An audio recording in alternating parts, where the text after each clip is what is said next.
Glenda Jackson and Vanessa Redgrave star.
This is my confessor, Father Ambrose.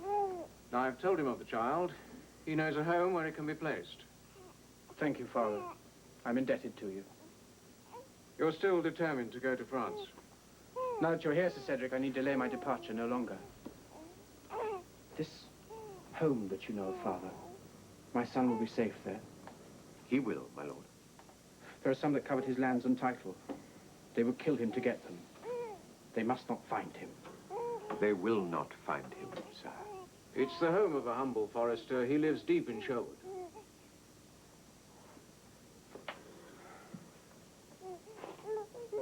You will teach the boy to read and write, Father.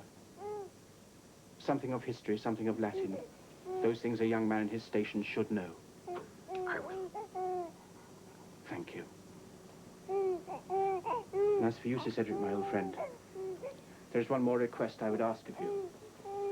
That when he is grown, when you think the time is right, will you take him and present him to his king as my heir, the Earl of Huntingdon?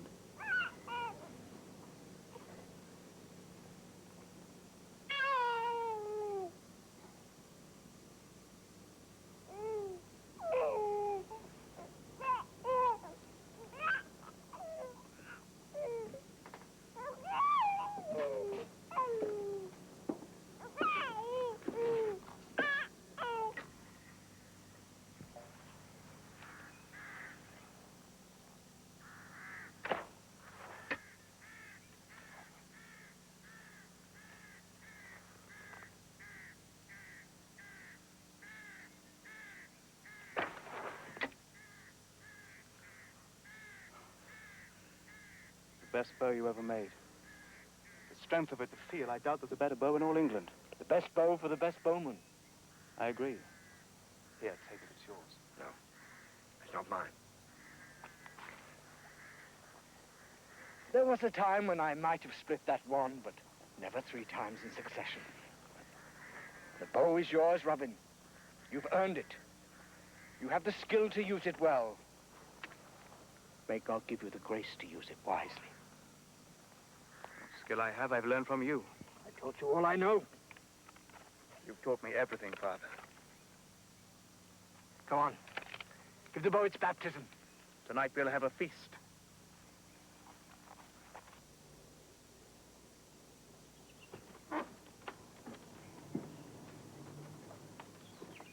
Father? You saw the soldiers ride by this morning. Yes, I saw them. More for the Holy Land. Soon the king will follow. Robin must see him before he leaves for the crusade. And you will tell him tonight? It is my intention, John. Well, it must be. Caught with the blood on his hands. You know the penalty for killing the king's deer? I should know. My father is the king's forester. That gives him the right to kill the king's deer and punish trespassers. This one tells a different tale. No starving wife and hungry brats for him. His father is a king's forester. That's right. You are sharp for a Norman. Now be on your way like sensible fellows. You Saxon swine. Oh, No, don't blunt good steel on him. Tie a rope around his neck. Let him run with this other dog. we'll tie the deer to his back and let him carry the proof of his thieving with it. Stay on your horse. And don't move, either of you, or you are dead. Kill me and you'll die. Before you get another arrow in that bow, he'll cut you in two. I could have put it through your eye. Now release your prisoner. Quickly, set him free. Over here behind me.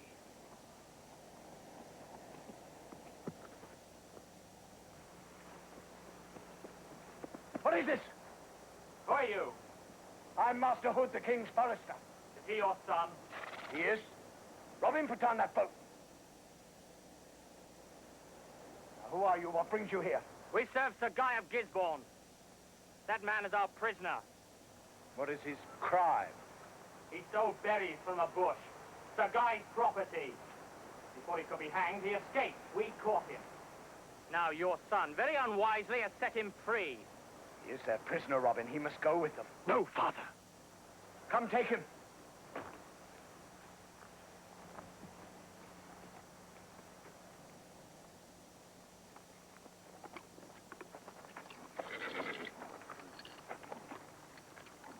I would teach your son to show respect for his betters. If you don't, his life will be a short one.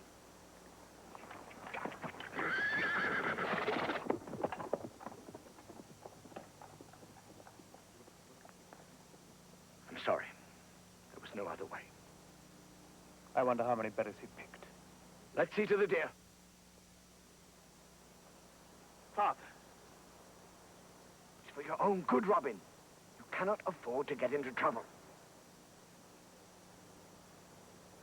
What do you mean? Come on.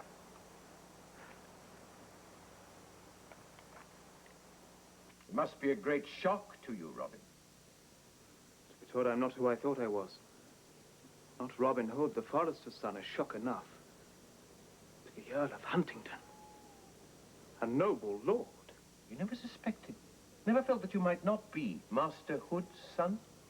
No, I thought it strange I should be taught to read and write and learn Latin. But I decided I had just been fortunate in my father and my confessor. You must go to the king in London and claim your inheritance. Father, Only he can give you what is yours by right. And there is no time to lose. The king leaves England for the Crusades. It was your father's wish that Sir Cedric Usher should present you to the king. But he's been dead these 8 years. you fear the king may not believe me. I think he will. This is the ring that your father wore. On it is the crest of your family. Show it to the king with this sealed letter. Sir Cedric gave it to me before he died. The rest is up to you. It is a pleasure to see you again, my lord. But then my visits to Nottingham always pleasure me. Your Highness must return to London so soon? I'm afraid I must. The king embarks on the crusade. The appointment of someone to rule in his absence becomes daily more pressing. Your Highness will be appointed regent, surely.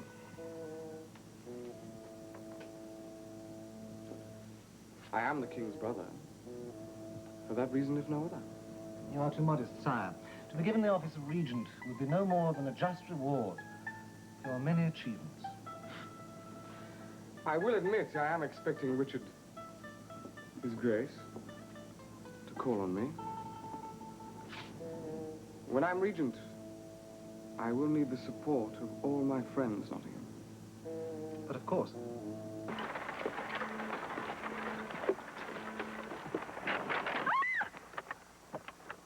Damnation. Broken shaft.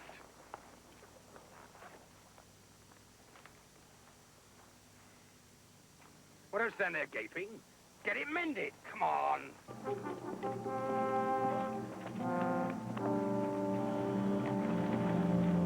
Good morning. What's happened? broken shaft on the litter. Do you want some help? I'd be grateful if you could. They look as if they need help.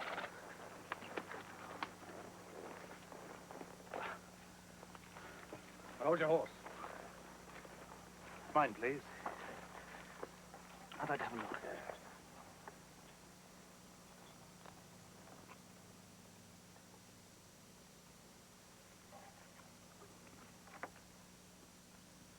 Could you get me a length of sapling and some rope? You won't go any further with it like this. It wouldn't be safe. Damnation. You'll find a new shaft down the way there, or in the town. And for the young lady, we'll have to ride somewhere else. Sorry, my dear, you'd have to ride in the baggage cart with a chaperone. May I help you? Thank you.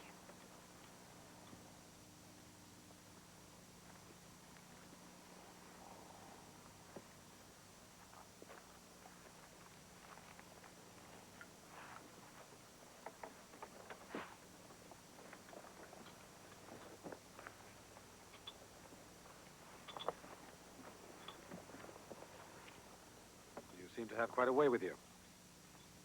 Glad to see our Saxon blood hasn't all turned to water. You are a Saxon, aren't you? Every drop of my blood.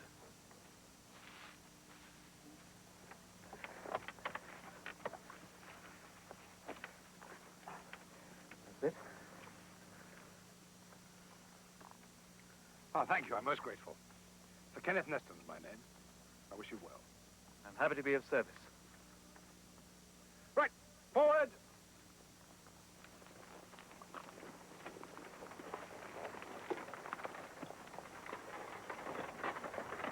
Thank you again, sir. Glad I was able to help.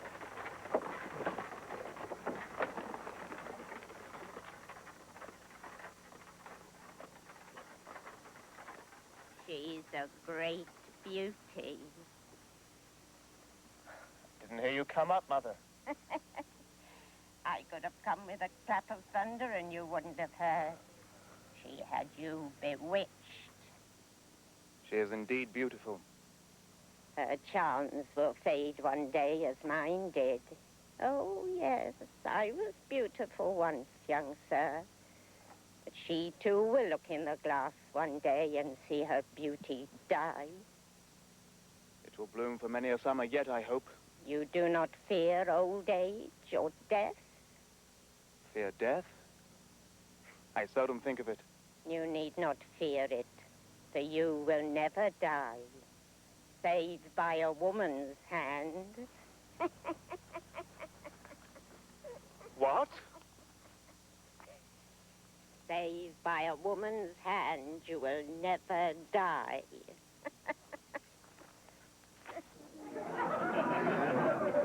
Oh, come, my dear. Am I not to see you smile again? I am to marry a man I may hate. How do you know you hate him? You haven't even seen him yet. It's cruel and unfair. Suppose you think Sir Guy is too old and decrepit, do you? Well, of course he isn't. He's a man steeped in blood and cruelty. He's a man steeped in power and wealth, and therefore he has enemies who attack him with lies and slander. They're not all lies. What about the prisoners we saw with their eyes put out? Their punishment was ordered by Sir Guy of Gisborne. Well, these men were wrongdoers. If they were punished with undue severity, well, it's better than being too soft. You must want me to marry him very much to be so false to yourself. You hate cruelty and oppression. Sir Guy is a man of the world. He's no callow youth. You should be proud to marry such a man and bear his children. Well, I'm not proud. Forgive me. You survived the journey? Yes. Sir Kenneth. Oh, come on, lad. Join me in a stoup of ale. Landlord, more ale. More ale. Off to London, are you? Yes. Seek your fortune? Yes, in a way. Sit down, lad. Search upstairs. Hello. What the devil? Hey, you, soldier. You addressing me? Yes, my niece is upstairs. Well? Well, if your monkey puts so much as a finger on her, you'll answer to me for it. That soldier is on duty. Who are you? Sir Kenneth Neston is my name, and I'm a Saxon gentleman. And England has come to a pretty pass if one cannot sit and drink ale with a friend without being pestered with the likes of him. What's your business? Where are you going? I'm going to the castle of Sir Guy of Gisborne. Sir Guy of Gisborne? Hmm? My niece is shortly to become Lady Gisborne, so watch your step or Sir Guy may get to hear of it.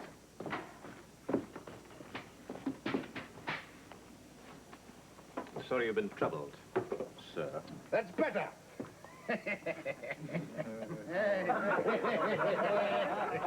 Thank you, landlord. Guy of Gisborne. Your niece is to marry him. Mm-hmm. The marriage awaits the king's approval. Give your own flesh and blood to a man of Gisborne's reputation. Mm-hmm. The time is demanding. You see, we're a conquered race, lad. The Normans rule us from their castle. We are many, they are few. Marry them to our daughters, and in 3 generations we'll have drowned them in a sea of honest Saxon blood. And that is your plan to save England? Too deep for you, eh? And your niece is to be the first one? She has that honor. Guy of Gisborne. He hangs men for picking berries off his bushes. I can see her now. She'll be a frump. Ice-cold, dog-faced like all Saxon women. You're not thinking of disappointing her, Guy? Rejecting her? I might. I'll wait until I've seen her. You think of all the rewards that come with her. The strip of land that I've got to suffer a Saxon slut as a wife. A strip of land that constitutes 20,000 acres. We have already discussed the desirability of your acquiring them. I've had time to reflect. I'm not so sure now it's worth it. Not worth it, Guy. The abbot holds the estates of Huntingdon. Yes, I know. But perhaps I should remind us all. The abbot holds the estates of Huntingdon. They join my lands on their northern border. Sir Kenneth Neston's land forms a barrier between yours and ours. If you were to inherit that land, the barrier would be removed. I'm sure you can see the benefits that would accrue to all 3 of us. Just dump him on the bed. That's it. Ah, he'll be all right. Thank you, sir. He rather overdid it, miss.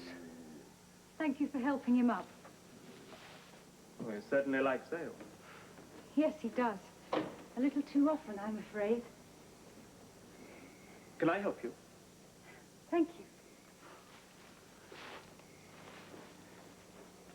He told me you're on your way to be married. He told me who to, and the reason for it. I'm sure he talked a great deal too much. You're not in favor of his plan to defeat the Normans? He thinks the plan is a good one. But you don't, do you? What I think is not important. Why, I think it is. I know he's your uncle, but does that give him the right to... You don't know what he is to me. He's looked after me since I was 3 years old. I had no one in the world then. He could have ignored me, but he didn't.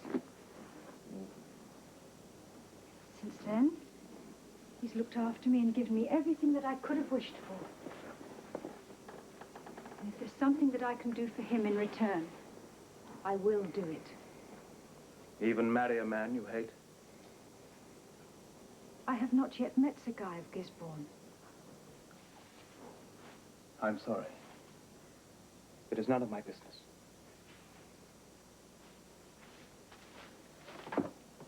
Good night.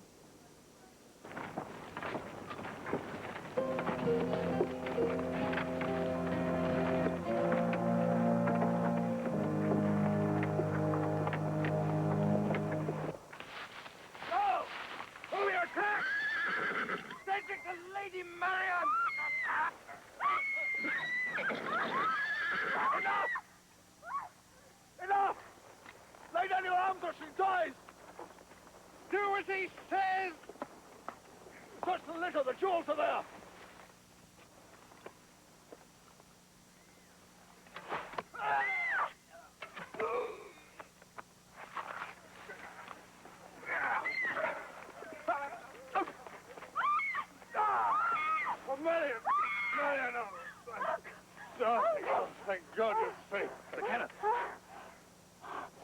You again. I feel faint. Oh. Sir. Let's put her in the litter.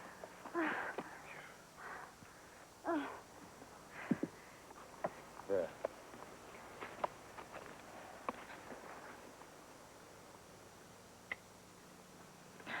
You feel better?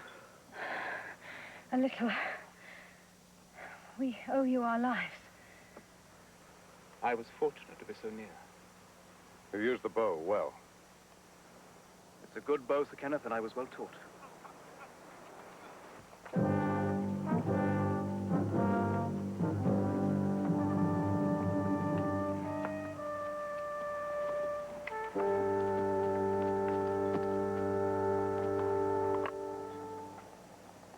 You've given a good account of yourselves. I've been chasing this pack for some time. Who are you? Sir Kenneth Neston. Sir Kenneth. I'm Guy of Gisborne. I bid you welcome, Sir Guy. My niece, the Lady Marion.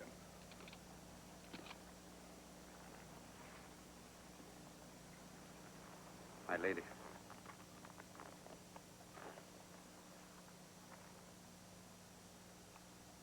Would I have got here sooner, there would have been more dead in your honor. This young man saved our lives. We are indebted to you. And now, Neston, it will be my pleasure to conduct you to my castle.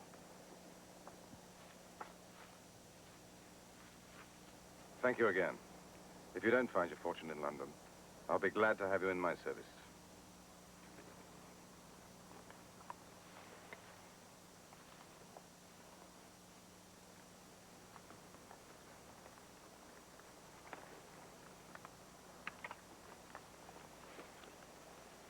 Here's for your pains. No, thank you. I'd keep it to pay some fellow to guard your berry bushes.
The 13 presentation of Family Classics is made possible by Schiff Vitamins and Iroquois. Some historians believe that Governor Roosevelt's good-natured appearance at the Coliseum, combined with President Hoover's non-appearance, won the state of California for Roosevelt. 3 years later, Franklin Delano Roosevelt would return to the Coliseum. It is now a deeply saddened President of the United States who remembers that joyful summer evening as he pays tribute to his old friend, Will Rogers. On that occasion, I was introduced by a very old friend of mine, one who would be with us today, but for his untimely death in Alaska. Will Rogers' kindly humor.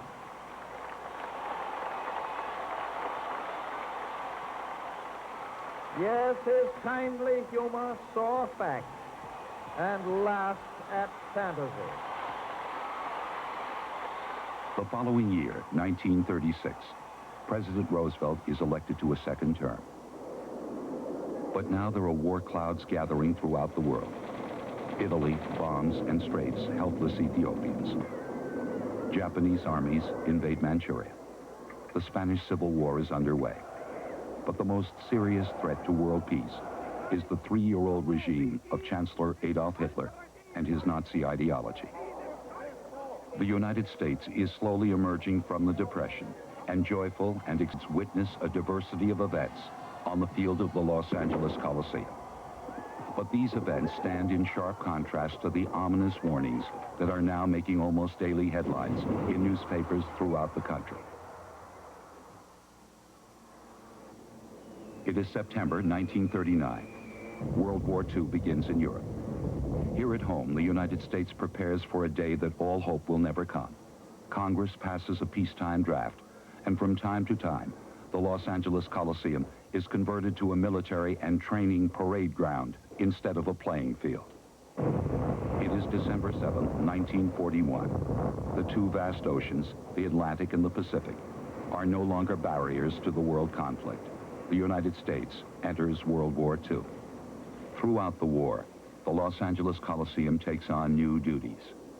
Future invasions of Japanese Pacific Islands are conceived on the playing field of the Los Angeles Coliseum. It is summer 1945.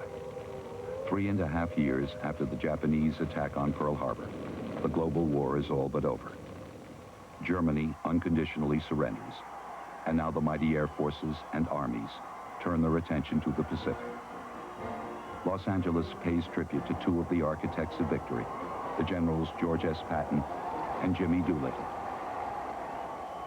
That evening, more than 90,000 people filled the Coliseum to pay honor to the returning heroes. You who have not seen it do not know what hell looks like from the top. That's what Germany looks like. That's what Austria looks like. That's what any place that the 8th Air Force and the 3rd Army worked on looks like. Germany is defeated, but Japan fights on. That's going to be a tough job. It'll be accomplished by teamwork, by the same teamwork that won the battle in Germany. A few months later, it is over, but the peaceful era is a short one. Before the decade is over, there are strange contrasts. From Moscow, the Soviet Union announces the explosion of its first atom bomb. Meanwhile, in Los Angeles, the Coliseum welcomes the heroine of the 1948 Olympic Games.